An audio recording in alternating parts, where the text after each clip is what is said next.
यहाँ की जो समिति बनी हुई है उसके सदस्य भी थे, गांव के प्रधान जी, और सबने इसके बारे में अवगत कराया गया। यहाँ पे प्राचीन मंदिर हैं, उनके जीर्णोद्धार की आवश्यकता है। साथ ही साथ नरेगा से बहुत कार्य यहाँ पे कराया जा सकता है।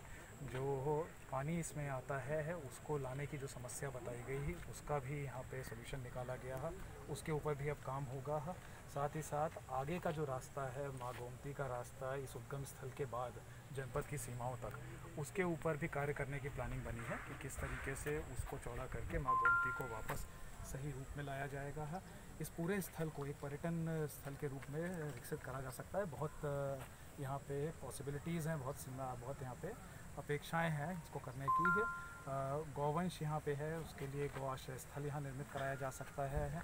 जो मंदिर की सीढ़ियाँ हैं उनके आसपास लाइटिंग हो सकती है। सामने का जो घाट नुमा जगह है उसके ऊपर रंग बिरंगे फूल लगा के है, उसको भी सुसज्जित करा जा सकता है।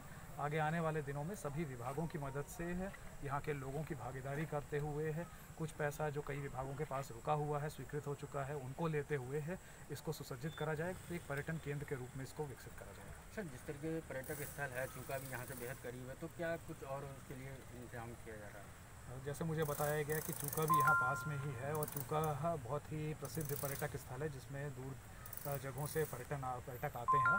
तो इसको उससे जोड़ा जा सकता है, कुछ गाड़ियों को ऐसा करा जा सकता है कि जो पर्यटक आएँ उनके यहाँ रुकने की व्यवस्था हो जाए। तो जो इस गोमती उद्गम स्थल के दर्शन करना चाहता है, एक रात प्रकृति के बीच बिताना चाहता है, वो चूका जाने से पहले यहाँ भी रुक सकता है। तो इसके ऊपर भी विचार करा जाएगा और ये देखा जाएगा कि किन संसाधनों से ये सारे कार्य कराने हैं। आगे आने वाले दिनों में एक एक करके इन सभी कार्यों को प्रगति दी जाएगी। सर, जिस तरीके पर्यटक स्थल भी है ये, और इसकी यहाँ के सौंदर्यीकरण और साफ सफाई की व्यवस्था के लिए क्या इंतजाम किया जा रहा है? ट्रस्ट यहाँ पे पहले से गठित हुई है, अब उस ट्रस्ट के आय के संसाधन बढ़ाने पड़ेंगे हैं। ये देखना पड़ेगा कि उस ट्रस्ट के पास जो भूमि है उससे कितना आय मिलता है। इसी तरह पर्यटन विभाग के पास भी एक प्रोजेक्ट गया हुआ है जो शायद स्वीकृत हो गया है पर अभी कार्य नहीं शुरू हुआ है, तो उससे कुछ कार्य कराया जाएगा। स्वयंसेवी संस्थाओं से और जन जागरण से अपील करी जाएगी कि उस ट्रस्ट में भी योगदान करें हैं, और उससे भी काफ़ी काम हो जाएगा। इसी तरह कई सरकारी योजनाएं हैं, 14वें वित्त 15 वित्त की धनराशि गांव के पास होती है, मनरेगा होता है, तो उससे भी काफ़ी काम कराया जाएगा।